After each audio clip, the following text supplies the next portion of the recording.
There's a New Holland model 654 round baler. It is twine and net. It is a wide pickup, you can see right there. Baler has right at 21,000, a little over 21,000 bale on it. There's a spare net box on the back there. It does have a bale ramp or bale kicker. There you can see the inside of the bale chamber. It's got the power-driven rolls.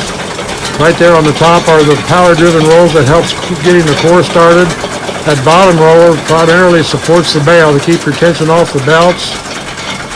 Has pretty good belts on it. The gentleman said he baled 60 bale with it without any problems this last year. We're going to show the two twine arms. It's a dual twine arm. One comes from each side down to the center. I got my finger in the way a little bit, but it's there. You can see the twine arms moving. And now we're going to go around to the other side, and here's the net wrap. The monitor is operating the net wrap. I've got a picture of the monitor. It's a deluxe bale monitor that New Holland has. It's a New Holland 654. It makes a 4x6, up to 4x6 bale.